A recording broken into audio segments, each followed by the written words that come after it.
Bismillahirrahmanirrahim. Assalamualaikum warahmatullahi wabarakatuh. Alhamdulillah wassalatu wassalamu ala Rasulillah wa ba'd. Alhamdulillah, pada perkuliahan kita pada pekan ini kita akan membahas terkait dengan entrepreneurship di dalam Islam, entrepreneurship dan muamalah di dalam Islam. Baik. Yang pertama, kita perlu mengetahui bahwa Islam mendorong umatnya, ya kita, untuk senantiasa berusaha dan bekerja untuk mendapatkan penghasilan atau untuk menafkahi kehidupan kita. Dan kita dilarang untuk meminta-minta kepada orang lain. Kita dilarang untuk bermalas-malasan. Rasulullah Shallallahu Alaihi Wasallam bersabda, pedagang yang terpercaya dan dia jujur, kelak dia akan masuk surga bersama para nabi, para siddiqin, para syuhada, dan para sholihin. Dan ini adalah tentu, ya, kita bisa membayangkan ini adalah ya tempat yang sangat mulia, di mana para pedagang itu ditempatkan ya di surganya itu bersama para nabi, bersama para siddiqin, ya orang-orang yang senantiasa ya mengimani ya, dan kemudian dia mengamalkan imannya tersebut. Kemudian orang-orang yang mati syahid di jalan Allah Subhanahu wa taala, dan orang-orang yang senantiasa beribadah kepada Allah Subhanahu wa taala. Ini kedudukan yang sangat-sangat besar yang diberikan oleh Rasulullah SAW, diberikan oleh Islam kepada para pedagang yang dia amanah, dia terpercaya, dan kemudian dia jujur dalam berdagang. Ya, dia tidak melakukan tipu daya, dia tidak membohongi orang lain, dia tidak ya berbuat kecurangan. Nah, mereka ini adalah orang-orang yang oleh Rasulullah SAW dijaminkan surga kepada mereka, dan mereka akan mendapatkan tempat yang mulia. Maka ya kalau kita melihat kedudukan yang seperti ini, maka luar biasa ya seorang pedagang itu kedudukannya di dalam Islam. Kemudian yang berikutnya, bagaimana orang yang tidak berdagang, bagaimana dengan orang yang bekerja saja atau bekerja kepada orang lain. Ada hadis yang disampaikan ya oleh Rasulullah SAW, sebaik-baik pekerjaan adalah pekerjaan seorang pria dengan tangannya, dan setiap jual beli yang mabrur. Jadi seorang ya yang menjual hasil karyanya, ya baik apapun itu hasil karyanya, apakah itu berupa kerajinan tangan, apakah itu kemudian ya berupa skill dia, kemampuan dia untuk membangun, ya apakah kemudian kemampuan dia untuk menulis, kemampuan dia ya untuk berbicara misalnya, ya, dan kemudian jual beli yang mabrur itu adalah ya sebaik-baik pekerjaan, kata Rasulullah SAW. Dan ini tentu kalau dibandingkan dengan orang-orang yang meminta-minta, ya orang yang meminta pertolongan, meminta uang, ya atau mencari pinjaman kepada orang lain ke sana dan ke sini, ini jauh sekali ya lebih baik dan lebih mulia. Makanya di dalam Islam ada istilah yadul ulya khairun min yadis sufla, tangan di atas itu lebih baik daripada tangan di bawah. Pada Rasulullah SAW pernah ada sebuah kisah, ada seorang yang meminta sedekah kepada Rasulullah SAW. Rasulullah orang yang sangat pemurah, maka diberinya dia sedekah. Keesokan harinya dia kembali lagi meminta sedekah, kemudian oleh Rasulullah ya diberi lagi sedekah. Di hari yang ketiga ya dia datang lagi untuk meminta sedekah kepada Rasulullah, kemudian ya Rasulullah SAW ya tidak lagi memberikannya harta, tidak lagi memberikannya uang, tidak lagi memberikannya makanan, tapi Rasulullah memberikannya sebuah kapak. Ya. Lalu kata Rasulullah, ya cobalah kamu dengan kapak ini bekerja mencari kayu bakar. Maka dia pun mencari kayu bakar. Kemudian ya dia jual di pasar kayu bakar tersebut, ya alhamdulillah ada yang beli. Ya, sehingga keesokan harinya dia datang kepada Rasulullah SAW. Kemudian orang ini ya memamerkannya Rasulullah. Ternyata dari hasil menjual kayu bakar itu saya mendapatkan sekian dirham dan itu cukup untuk kehidupan saya dalam satu hari.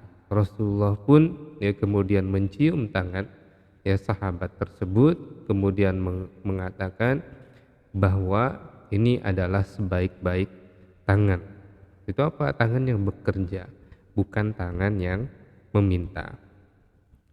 Nah, perlu kita pahami bahwa ketika seorang itu bekerja atau seorang itu berusaha, ya berentrepreneurship, ya dia berbisnis dan lain sebagainya, maka itu adalah bagian dari muamalah. Ya, bagian dari muamalah. Muamalah adalah ada hukum-hukum di dalam Islam, hukum-hukum syariat yang terkait dengan muamalah itu sendiri. Apa itu muamalah? Muamalah adalah hubungan interaksi antara manusia dengan sesama manusia dan dengan lingkungannya. Jadi pada dasarnya muamalah adalah interaksi ya manusia dengan manusia dan manusia dengan lingkungannya. Nah, tapi kemudian di sini muamalah ini dibagi menjadi dua ya. Yang pertama muamalah yang terkait dengan interaksi sosial. Seperti misalnya interaksi di dalam rumah tangga, seorang suami kepada istrinya, ya seorang ayah kepada anaknya, atau muamalah kepada tetangga, ya. Jadi dalam sebuah masyarakat, ya seorang bertetangga dengan orang lain. Nah itu ada aturan-aturan syariatnya yang terkait dengan rumah tangga misalnya. Ya kapan seorang itu diperintahkan untuk menikah, ya bagaimana caranya menikah, ya tidak asal menikah saja, tidak asal serumah kemudian tinggal serumah kemudian ya sama-sama menafkahi, tidak ada, harus ada akad nikah. Akad nikah bagaimana caranya, ada aturannya, tidak hanya sekedar mengucapkan ayo nikah dengan saya gitu ya, tidak seperti itu, tapi ada caranya. Ya dalam Islam menikah harus ada saksinya, ya ada ada saksi, ya ada rukun nikah di situ, ya ada saksi, ada suami, ada istri, ada calon suami, calon istri, kemudian membacakan akad nikah, ya akad nikahnya tidak asal baca, akad nikahnya ya harus ya sesuai dengan syariat Islam, ya tidak hanya maukah kamu menikah dengan saya, mau kemudian langsung menikah, enggak, bukan begitu caranya, ya itu ada wali, ada saksi, ya dan kemudian ya ada akad nikah, ya kemudian dalam bertetangga juga sama, ada aturan-aturan syariat di dalam bertetangga, ya bagaimana kalau seorang memasak ya makanan tetangganya belum makan, ya kemudian baunya mengganggu tetangganya, itu dia harus berbagi, ya dianjurkan untuk berbagi, untuk berbuat baik kepada tetangganya. Jangan kemudian dengan tetangga itu saling umpat, saling jelek-menjelekan, ya yang kemudian dalam masyarakat kehidupannya akan menjadi ya konflik sesama tetangga. Ini tidak dianjurkan atau bahkan dilarang dalam syariat Islam. Begitu juga dengan sesama muslim dan sesama manusia. Nah, ini nanti selain masuk dalam bab ya syariat, ada juga yang terkait dengan bab akhlak. Ya. Bagaimana seorang itu harus berbuat baik kepada ya, tetangganya, kepada saudaranya, kepada sesama muslim, kepada sesama manusia, apalagi kepada kedua orang tua. Nah, kemudian ya bab muamalah yang kemudian akan kita bahas adalah terkait dengan entrepreneurship, adalah muamalah dalam transaksi ekonomi. Ya. Muamalah yang kaitannya dengan harta, bagaimana cara mendapatkan harta, bagaimana cara meminjamkan ya uang, bagaimana cara menginvestasikan harta dan lain sebagainya, ya ini ya kaitannya ini disebut juga sebagai muamalah. Ya muamalah transaksi ekonomi seperti bekerja, mencari rezeki yang halal, berdagang dan lain sebagainya.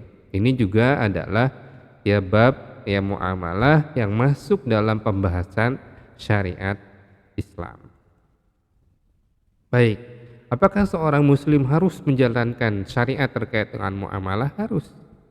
Ya, wajib seorang muslim untuk menjalankan aturan-aturan syariat yang terkait dengan muamalah. Artinya apa?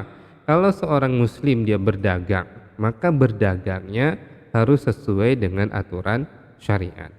Kalau seorang muslim ya dia melakukan pinjam meminjam, maka pinjam meminjam itu harus sesuai dengan aturan syariat. Kalau seorang muslim dia kemudian melakukan ya menjaminkan asuransi, apakah itu asuransi kesehatan, asuransi bisnis atau asuransi yang lainnya, maka asuransi itu harus sesuai dengan aturan-aturan syariat. Kenapa?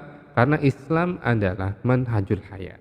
Ya, Islam adalah sebuah manhaj, sebuah kurikulum yang kita gunakan di dalam kehidupan kita untuk mengatur ya kehidupan kita sebagai manusia, baik secara pribadi, keluarga, masyarakat atau bahkan bangsa.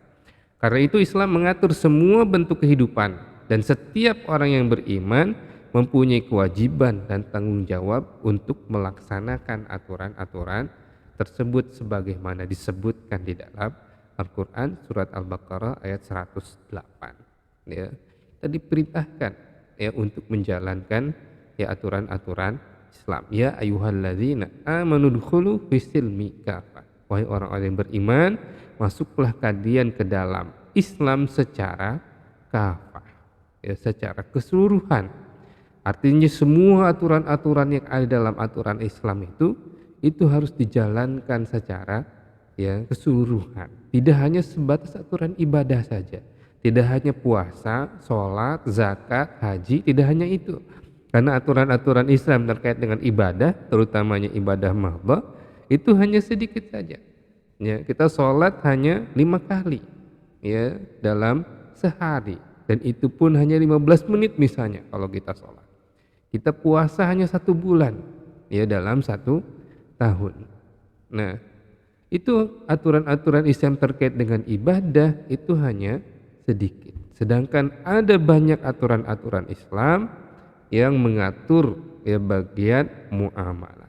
Bagaimana seorang itu mencari nafkah, mana yang halal, mana yang haram, apa yang boleh dimakan, apa yang tidak boleh dimakan, apa yang boleh dia jual, apa yang tidak boleh dia jual, bagaimana transaksi yang diperbolehkan dalam Islam, bagaimana transaksi yang diharamkan di dalam Islam. Seorang muslim ketika dia dituntut untuk masuk Islam secara kafah, artinya dia dituntut untuk menjalankan semua aturan-aturan Islam baik dalam ibadah maupun di dalam muamalah. Lalu dalam prinsip dalam muamalah ya, hukum pokok dari muamalah adalah boleh kecuali ada dalil yang mengharamkannya. Karena muamalah ini terkait dengan ya kehidupan manusia ya dalam artian dia terkait ya dengan cara manusia yang mendapatkan harta dan itu akan terus berkembang dari waktu ke waktu ya. Di zaman Rasulullah tidak ada, zaman sekarang ada. Zaman Rasulullah tidak ada bank, zaman sekarang ada bank. Zaman Rasulullah tidak ada ATM, zaman sekarang ada ATM. Zaman Rasulullah tidak ada uang digital, zaman sekarang ada uang digital. Zaman Rasul banyak ya transaksi-transaksi yang sekarang ini ada di zaman Rasulullah dulu belum ada. Lalu bagaimana cara kita ya mencari tahu hukumnya ya di dalam ajaran-ajaran Islam, dalam syariat Islam? Maka para ulama kemudian mereka membuat sebuah prinsip bahwa pada dasarnya muamalah itu ialah diperbolehkan kecuali ada dalil yang mengharamkannya. Jadi muamalah itu apapun itu bentuknya adalah diperbolehkan. Tapi kalau ada dalil yang melarangnya, yang mengharamkannya, atau kemudian ada transaksi yang serupa dengannya lalu diharamkan di dalam Islam, maka kemudian muamalah tersebut bentuknya menjadi haram. Ya, sebagai contohnya misalnya ya ATM. Ya, zaman Rasulullah tidak ada itu kartu ATM, ya. Dan tidak mungkin orang ya kemudian menyimpan uang, meminjamkan uang kepada seorang kemudian diambil ya dari tempat yang lain.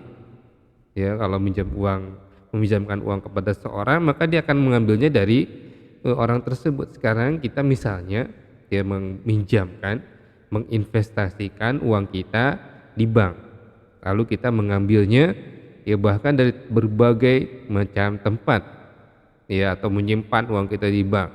Kita ambilnya di ATM mana ya, bahkan di lintas bank ya, menabung di BNI kemudian ngambil di BRI. Nah, boleh atau tidak seperti itu? Nah, selama tidak ada aturan yang bertentangan ya maka diperbolehkan. Ya, ATM ini tidak ada aturan yang bertentangan. Ya, bahkan kemudian dalam Islam boleh memindahkan hutang.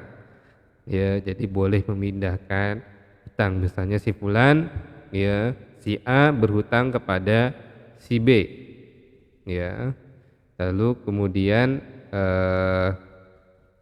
si B ini berhutang kepada si C ya.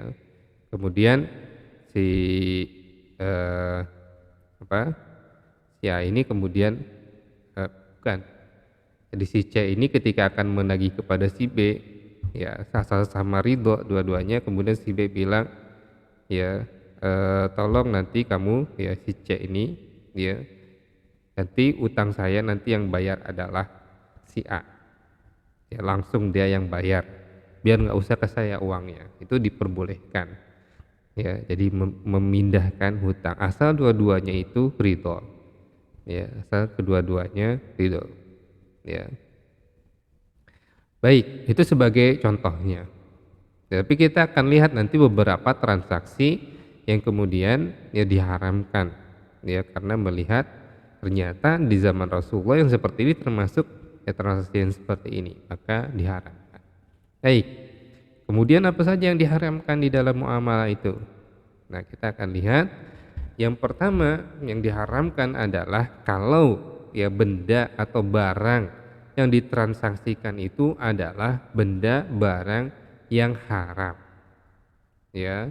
Contohnya misalnya minuman keras, obat-obatan terlarang, daging babi dan lain sebagainya. Seorang muslim tidak boleh mentransaksikan barang-barang tersebut ya. Khamr misalnya, seorang muslim tidak diperbolehkan menjual khamr ya. Tidak boleh menjual khamr. Rasulullah SAW bersabda, Allah dan Rasulnya melarang jual beli khamr ya, jual beli bangkai, jual beli babi, jual beli ya berhala dan patung yang disembah ya. Jadi berhala atau patung yang disembah ya. Kalau kemudian boneka ya, itu tidak dilarang di dalam Islam ya. Yang dilarang itu apa ya? Berhala ya, atau patung yang disembah di sini. Nah, ini semua ini dilarang untuk diperjualbelikan ya. Kalau seorang muslim kemudian menjual beli dia bangkai misalnya ya, dia jual beli bangkai, dijual bangkai binatang yang sudah mati yaitu kemudian dijual, nah itu maka haram ya. Yang matinya bukan karena disembelih, bukan karena diburu ya, maka itu haram, tidak boleh ya, tidak boleh ya dia mengambil ya hasil dari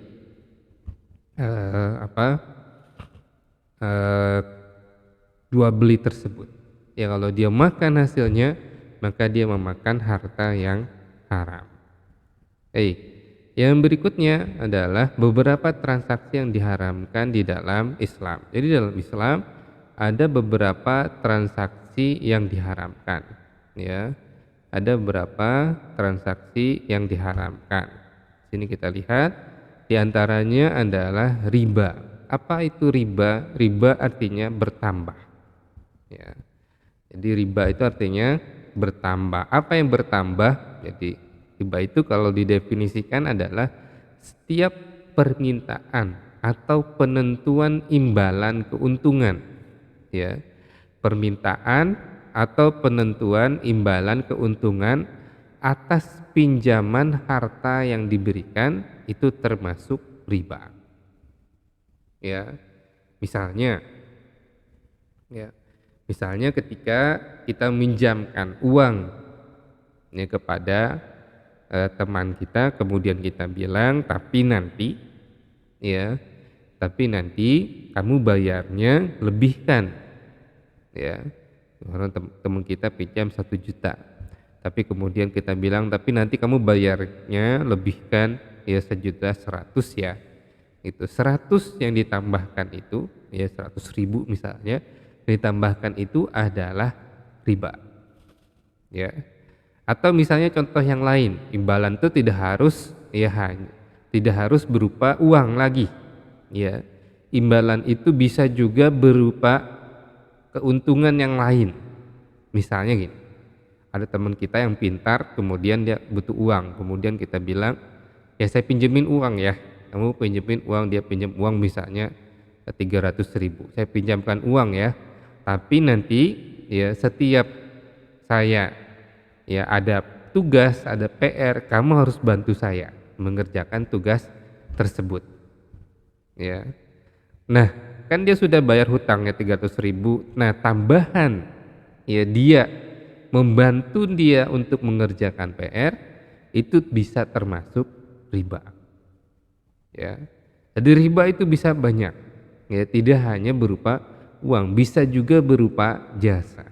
Jadi imbalan tambahan apapun jika ditentukan di awal, ya,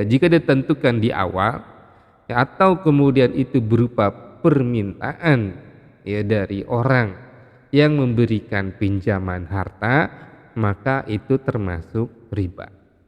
Tapi ya, jika tidak ditentukan di awal dan bukan merupakan permintaan dari orang yang meminjamkan harta, maka itu bukan termasuk riba. Contohnya, saya meminjamkan uang kepada teman saya misalnya sebanyak 1 juta.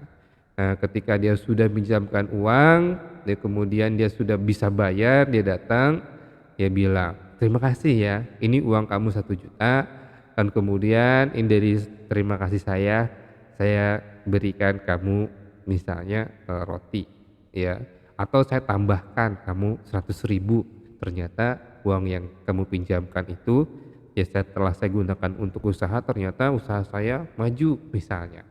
Ya, kemudian dia tambahkan misalnya 100.000, dan itu bukan permintaan saya dan bukan saya yang menentukan, tapi orang yang meminjam itu kemudian memberikan ya sebagai rasa terima kasih, memberikan tambahan sebagai rasa terima kasih. Yang seperti itu bukanlah riba. Ya. Di dalam Al-Qur'an Allah Subhanahu wa taala mengharamkan ya siapa saja orang-orang yang beriman untuk memakan harta riba. Ya, jadi ada banyak ayat di dalam Al-Qur'an yang melarang seorang muslim memakan harta riba, dan banyak hadis ya di dalam apa yang disampaikan oleh Rasulullah SAW dalam hadis yang mengenai larangan untuk memakan harta riba. Ya, bahkan semua orang yang terlibat dalam transaksi riba ini semuanya masuk ya dalam laknat Allah Subhanahu wa taala. Sebagian dalam hadis misalnya berbunyi, ya Allah melaknat ya orang yang memberi riba dan orang yang menuntut riba, ya, dan orang yang menjadi saksi atas ya atas transaksi riba tersebut, dan orang yang menjadi perantara atas transaksi riba tersebut. Ya. Kemudian di dalam Al-Qur'an ya dengan jelas Allah Subhanahu wa taala ya memerangi, ya Allah mengancam orang-orang yang memakan harta riba. Allah akan menyiksa orang-orang yang memakan harta riba dengan kebangkrutan di dunia dan siksa yang pedih di akhirat. Ya. Rasulullah SAW kemudian melarang orang yang membantu, ya, dilarang orang membantu transaksi riba, kata Rasulullah, Ya Allah melaknat orang yang makan harta riba, yang memberinya, pencatatnya, dan kedua saksinya. Hadis riwayat Muslim. Nah ini sekarang ini banyak sekali kemudian transaksi yang dikategorikan dia termasuk di dalam kategori riba karena bentuknya hampir sama ya dengan bentuk riba. Di antara yang kemudian para ulama ya mengatakan termasuk riba adalah bunga bank. Ya, jadi kalau kita menabung di bank itu biasanya ada bunga ya sekian persen ya. Biasanya 2% atau 1% atau 3% ya Allah. Biasanya ada ya bunga tersebut. Kalau uang kita sedikit mungkin ya tidak akan terasa ya 1.000 2.000 ya, tapi itu termasuk riba yang dilarang untuk dimakan. Dari mana kemudian kita mengatakan termasuk riba? Para ulama telah membahas hal ini dari semenjak lama. Kita lihat di sini adalah ya lembaga-lembaga yang menfatwakan ya bahwa bunga bank termasuk riba. Ada tidak yang mengatakan ya tidak haram? Ada ya beberapa ulama, tapi itu hanya sedikit. Mayoritas ulama mengatakan ya bunga bank itu termasuk riba. Ya, maka sebagai umat Islam kita wajib mendukung ya bank-bank syariah dan ya ekonomi syariah yang terbebas dari riba. Kalau ada yang mengatakan sama saja, berbeda akadnya ya, maka berbeda tata caranya, berbeda hasil mendapatkan keuntungannya, maka tidak sama walaupun sama-sama menguntungkan ya di bank konvensional maupun di bank syariah itu sama-sama menguntungkan. Kalau kita kemudian bertransaksi dengan ya di bank konvensional juga menguntungkan, bank syariah juga menguntungkan. Nanti kita akan lihat apa bedanya sih riba dengan ya yang bukan riba ya ini. Yang kemudian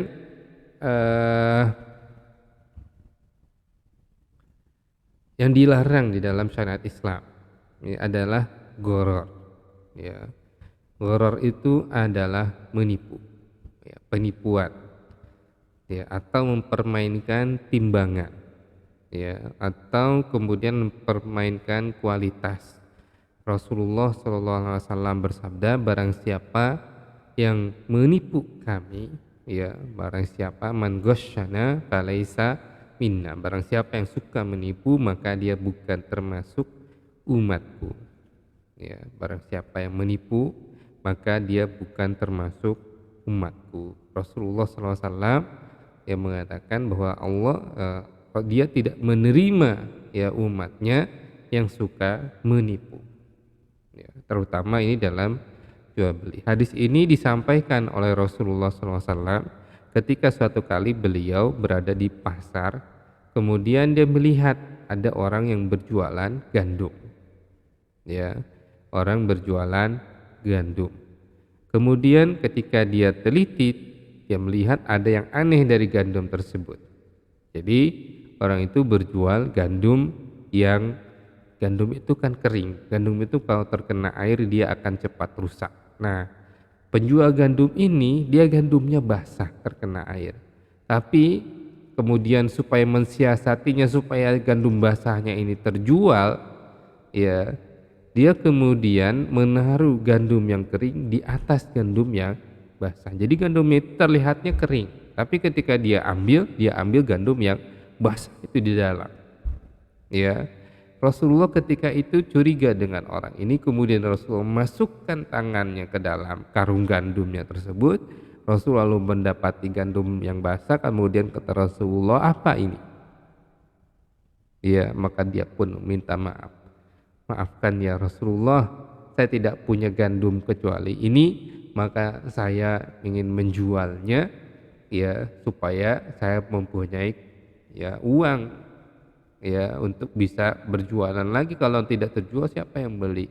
Tapi kata Rasul, bukan begini caranya. Kalau mau jual gandum basah jual saja, siapa tahu nanti ada yang beli, tapi dengan harga tentu yang jatuh, tidak boleh menipu. Maka kata Rasulullah, man ghasyana falaisa minna, barang siapa yang menipu kami maka dia bukan termasuk golongan kami. Nah, apa saja yang termasuk gharar, perbuatan menipu ini? Pertama, termasuk gharar adalah tidak memberikan informasi yang lengkap terkait dengan produk atau jasa yang diberikan. Maka kalau kita berjualan itu kita harus jelas, ya. Kalau kita menjual makanan misalnya, jual rumah makan, kita harus jelas berapa harga yang ditawarkan dari setiap makanan. Ya, makan ini berapa harganya, ini berapa harganya, ini berapa harganya. Jangan sampai kemudian orang makan tidak tahu harganya atau tahu terakhir disodori ya bon ya, ya atau ya tulisan ini harganya ternyata sekian, yang itu kemudian di luar perkiraan orang yang makan. Biasanya saya beli ayam itu harganya cuma 15.000, kenapa di sini satu potong ayam sampai 50.000 misalnya, dan lain sebagainya. Ya ini yang kemudian ya gara-gara adanya gharar ini maka akan terjadi konflik. Ya, kenapa beli di saya katanya? Ya kata orang yang menjual, udah tahu di sini harganya mahal. Ya karena di situ tidak ada informasi lengkap. Jadi harus ada informasinya, berapa produk yang ditawarkan, berapa jasa yang ditawarkan. Ya, bahkan kalau kita sebagai pembeli kita harus bertanya, ya. Kita harus bertanya berapa harganya, berapa biayanya. Jangan asal kita ya beli saja, ya. Jangan asal kita nyuruh saja. Ya udah deh, kerjain aja dulu nanti terakhir. Ya kita sepakat. Jadi harus sepakat di awal. Kedua, ya termasuk gharar adalah ada dua akad dalam satu transaksi. Ini kenapa tidak diperbolehkan? Karena di dalamnya ada gharar. Ya, ada bentuk ketidakjelasan ya suatu transaksi. Misalnya ya ada rumah yang disewa, ya rumah disewakan, kalau sudah menyewa selama ya 20 tahun maka ya rumah tersebut itu menjadi hak milik, ya menjadi hak milik. Jadi seorang menyewa ya rumah selama 20 tahun, kalau sudah disewa 20 tahun maka rumah itu akan menjadi hak milik dengan biaya sewa yang lebih mahal daripada ya biaya sewa rata-rata. Boleh atau tidak seperti itu? Tidak diperbolehkan. Ya. Kalau dia mengkredit itu sesuai karena itu membeli ya, tapi belinya secara kredit ya. Tapi itu pun ada aturan-aturan ya kredit di dalam Islam. Ya, tidak diperbolehkan itu, misalnya ada bunga dan lain sebagainya. Ya, jadi ada aturannya ya. Nah, apalagi kalau kemudian sampai dua transaksi, nah itu tidak diperbolehkan. Kemudian menyontek saat ujian, menjiplak hasil kayak orang lain juga sama, tidak diperbolehkan.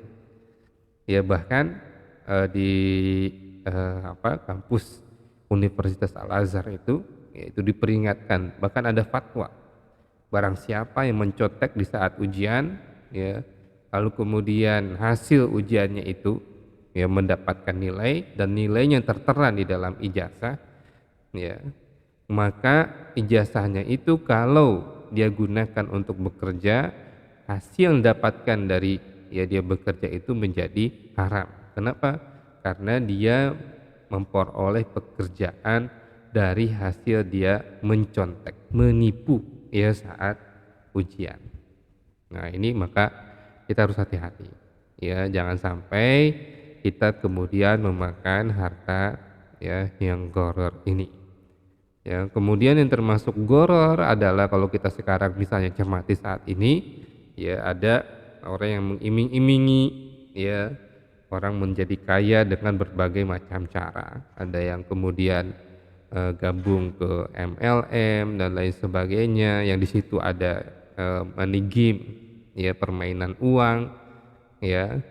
Kemudian ya yang kemarin terakhir itu sempat rame ya, itu juga sama ya, mendorong orang supaya investasi yang merupakan investasi yang palsu atau judi dan lain sebagainya, yang di situ kemudian orang ditipu. Nah itu juga sama itu adalah gharar, penipuan. Begitu juga dulu sempat ada kasus misalnya umroh murah, ya, yang ternyata umroh murah tersebut adalah ya umrohnya lebih dari itu, tapi dia jual harga lebih murah supaya orang-orang tertarik kepada dia.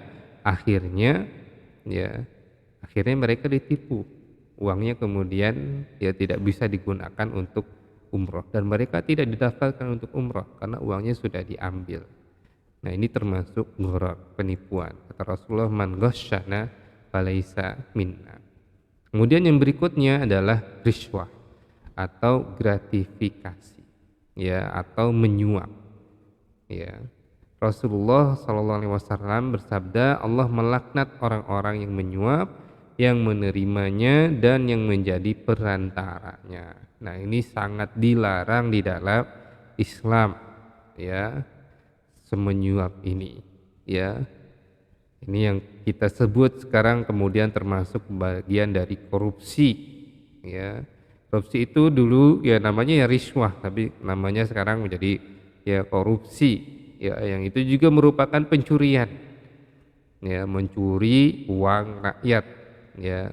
Korupsi merupakan perbuatan fasad yang dilarang oleh Allah Subhanahu wa taala, ya, wala tufsidu fil ardi ba'da islahiha. Janganlah kalian merusak, ya, di muka bumi ini setelah bumi itu kemudian ya Allah perbaiki, ya. Karena korupsi ini merusak tatanan masyarakat, ini bahaya, ini yang harus kita jauhi, ya. Tidak boleh ya kita kemudian melakukan suap kepada siapapun, ya, dengan alasan ya misalnya supaya dipermudah, ya, supaya saya mendapatkan, padahal dia tidak berhak untuk mendapatkannya. Gara-gara dia menyuap kemudian dia dapat, ya, gara-gara dia memberikan uang kemudian dia dapat. Dan kita tidak boleh ya menerima ya hasil suap, ya. Tapi para ulama kemudian yang memberikan pengecualian, kecuali, ya, kecuali bagi siapa? Bagi orang yang berhak kemudian haknya tidak diberikan, ya, kecuali ada oknum yang kemudian menghalanginya. Nah, oknum yang menghalanginya itu kemudian mewajibkan orang untuk membayar kepada dia ya berapa persen, ya, pada orang ini sudah berhak untuk mendapatkan ya misalnya apa beasiswa atau apa, ya, dia sudah berhak untuk mendapatkannya, ya, tapi dihalangi, ya, maka ketika itu boleh ya supaya dia mendapatkan haknya, boleh dia membayarkan uang suap, tetapi uang suap itu haram, tidak boleh dimakan, ya. Artinya apa? Orang yang menerima oknum tersebut dia mendapatkan dosa karena dia yang meminta, menuntut, yang mensyaratkan suap kepada dirinya, tapi orang yang menyuapnya, ya, orang memberikan uangnya, ya, karena dia memang sudah berhak, maka dia tidak berdosa, ya. Ini karena ini mungkin juga ada banyak permasalahan, ya, ada orang-orang yang kemudian tapi kan ini harusnya saya dapatkan ini, ya, maka saya terpaksa menyuap ini karena dia dalam kondisi yang terpaksa, ya. Jadi maka diperbolehkan, ya, tapi yang menerimanya tetap tidak, ya, tidak dihalalkan baginya. Nah, kemudian sebagai seorang muslim kita perlu memahami bahwa ya ketika seorang itu sudah bekerja, sudah berusaha, sudah berbisnis, ya, kemudian mendapatkan hasil, dia harus meyakini bahwa harta itu adalah milik Allah Subhanahu wa taala. Ya, bahwa uang itu Allah membagikan rezeki kepada manusia dengan jalan yang berbeda-beda dan mengangkat sebagian ya atas sebagian manusia yang lain agar manusia itu saling membantu satu sama lain. Agar kita ini saling tolong menolong ya satu sama lain. Dan itu adalah ya aturan-aturan yang kemudian Allah adakan di muka bumi ini agar kita sama manusia ini ya saling tolong menolong. Jadi orang yang kaya jangan merasa dia itu lebih baik daripada orang yang miskin. Allah hanya menitipkan harta kepadanya. Dan Allah merintahkan kita, ya orang-orang yang mendapatkan harta, untuk berbagi kepada sesama, ya. Dengan cara apa? Dengan cara membayarkan zakat, ya, atau dengan cara berinfak, ya, bersedekah atau wakaf, ya, atau qard, meminjamkan. Nah, ini merupakan sukarela. Ya, jika kita berbagi maka Allah akan mengganti dengan yang lebih baik. Ya, ini disebutkan di dalam ya Al-Qur'an. Ya. Dan katakanlah, sesungguhnya Tuhanku melapangkan rezeki bagi siapa yang dikehendakinya di antara hamba-hambanya, dan menyempitkannya bagi siapa yang dia kehendakinya. Dan barang apa saja yang kamu nafkahkan, kamu berikan kepada orang lain, kamu sedekahkan kepada orang lain, maka Allah akan menggantinya, dan dia adalah pemberi rezeki yang sebaik-baiknya. Kemudian kita lihat ya beberapa kewajiban yang ada di dalam Islam. Kewajiban zakat merupakan termasuk ibadah mahdoh, kemarin kita sudah bahas, yang memberi dampak secara langsung kepada orang lain karena hartanya langsung diberikan. Ya, zakat diwajibkan atas beberapa jenis harta. Ya, ada harta emas, perak, dan uang. Ya, yang kewajibannya 2,5% kalau sudah 85 gram emas, ya, atau hasil pertanian ya 5% atau 10% kalau hasil pertanian mencapai 670 kg, ya. Hasil perdagangan ya 2,5% ya dari 85 kalau dia seperdagangan setara dengan lebih dari 85 gram emas, ya. Kemudian kalau harta terpendam ya atau hadiah misalnya 20% ya dari 85 gram emas, atau profesi 2,5% ya dari 85 gram emas. Ini wajib untuk kita bayarkan ya zakatnya sesuai dengan ketentuan ya syariat Islam. Nah, kemudian yang lainnya adalah infak dan sedekah.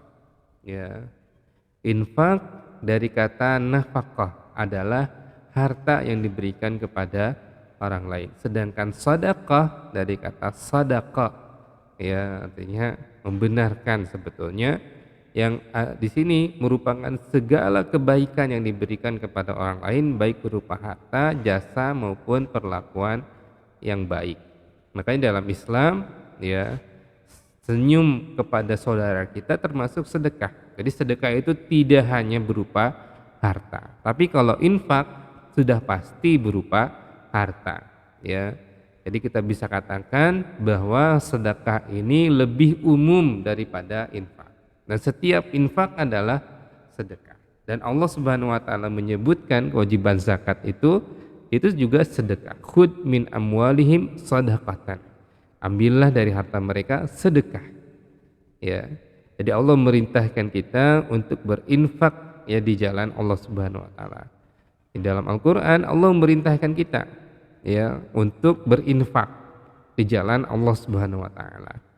Dan infak yang terbaik adalah untuk keluarga yang paling dekat. Ya. Berbeda nanti kalau zakat itu dia ada ya 8 golongan yang berhak menerimanya. Tapi kalau infak dan sedekah yang paling baik adalah keluarga yang paling dekat, ya, yang membutuhkan. Ya, siapa keluarga kita yang paling dekat, tetangga kita, ya, yang membutuhkan, maka itu yang kemudian yang paling berhak. Ya, baik. Kemudian yang berikutnya adalah wakaf. Ya, wakaf ialah harta yang ditahan untuk umat Islam agar dimanfaatkan untuk maslahat orang banyak.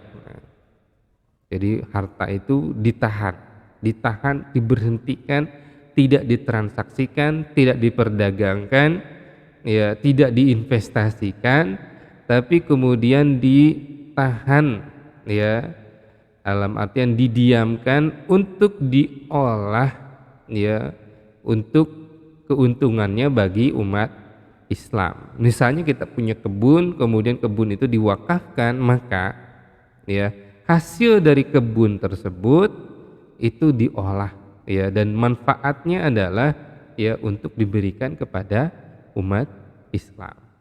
Ya, kita punya bangunan, tanah itu kemudian diwakafkan ya untuk dibangun ya di atasnya misalnya sarana ibadah atau sarana pendidikan atau yang lainnya. Nanti yang memanfaatkan adalah semua umat Islam. Jadi bukan untuk diri sendiri tapi untuk semua umat Islam.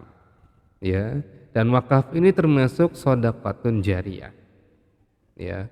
Sini wakaf bisa berupa barang, bisa berupa bangunan, bisa berupa tanah, bahkan sekarang sudah ada wakaf uang. Jadi namanya uang ketika diwakafkan maka uang tersebut ditahan. Ya, misalnya 100 juta diwakafkan, maka 100 juta itu ditahan. Kemudian diinvestasikan kepada ya investasi yang bisa menghasilkan ya yang tidak berkurang misalnya. Karena ada bentuk investasi yang tidak berkurang. Ya, investasi yang kerugiannya itu kecil. Walaupun keuntungannya kecil misalnya. Ya, tapi itu dengan begitu ya harta tersebut ditahan. Ya 100 juta ditahan, nanti hasil keuntungan dari 100 juta itu yang dimanfaatkan. Ya. Kemudian wakaf harus dikelola oleh badan wakaf atau nazir yang bertanggung jawab kepada seluruh umat Islam.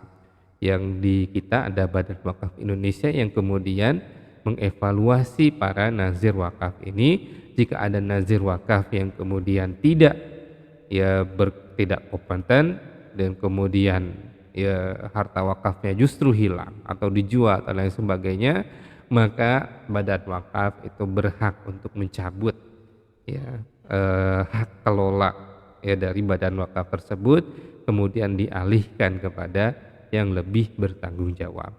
Wakaf merupakan sedekah jariah yang pahalanya akan mengalir untuk pemberinya sampai hari kiamat, ya sebagaimana disabdakan oleh Rasulullah SAW. Ya ada 3 hal yang ketika kita wafat itu hartanya akan terus mengalir. Ya, yang pertama doa anak yang saleh, yang kedua sedekah jariah, dan yang ketiga adalah ilmu yang bermanfaat. Kemudian yang terakhir adalah pinjaman. Nah, pinjaman. Pinjaman juga termasuk ya kebaikan. Ya, kita meminjamkan uang kepada orang lain, ya menghutangkan uang kita kepada orang lain termasuk kebaikan di dalam Islam. Bahkan disebutkan di dalam sebuah hadis bahwa pahala meminjamkan uang itu lebih besar dari pahala berinfak kepada orang lain. Ya. Kenapa lebih besar? Ya karena orang yang meminjam itu dia lebih membutuhkan ya daripada orang yang menerima infak. Orang yang menerima infak belum tentu dia butuh. Ya belum tentu dia butuh. Tapi kalau orang pinjam, dia tidak akan pinjam kecuali ya orang itu benar-benar butuh. Ya, saya butuh uang. Ya berapa? Sekian ratus ribu. Buat apa? Pasti keperluannya penting. Ya kecuali ada orang yang memang hobinya untuk ngutang. Ya kalau orang yang hobinya untuk ngutang itu kita berhak untuk meminjamkan atau tidak. Ya, tapi kalau ada orang yang benar-benar ya dia membutuhkan uang ya untuk keperluan yang sangat penting, ya maka kita ya lebih baik kita meminjamkan uang kita kepadanya. Ya. Dan orang yang meminjam punya tanggung jawab, dia harus segera mengembalikan jika sudah mampu untuk membayar. Jadi kalau dia sudah mampu untuk membayar, dia sudah punya harta, maka dia wajib untuk segera mengembalikannya. Karena hutang ini akan dituntut bahkan sampai hari kiamat. Ya. Bahkan ada orang yang berhak masuk surga dalam sebuah hadis, ya dia belum bayar hutangnya, dia menunggu ya sampai datang orang yang menghutanginya. Ya menghutanginya belum datang. Dia tunggu di depan pintu surga sampai orang tersebut datang. Ya kemudian kalau dia sudah datang maka dia meminta kerelaan dan keikhlasan dari orang tersebut. Gara-gara dia tidak membayar hutang. Maka di antara hak orang yang meninggal sebelum dibagikan warisannya adalah dibayarkan hutangnya. Sedangkan orang yang memberikan hutang harus memberi tenggang waktu jika si peminjam belum sanggup untuk membayar. Kalau dia belum sanggup bayar, ya jangan dipaksa, ya, karena dia tidak punya harta, tidak punya apa-apa, ya. Tapi kalau dia misalnya dia mempunyai sesuatu yang bisa dijaminkan misalnya, ya tidak apa-apa kalau misalnya dia menginginkan, "Kamu jaminkan dulu ini saya, mobil kamu jaminkan dulu kepada saya," misalnya.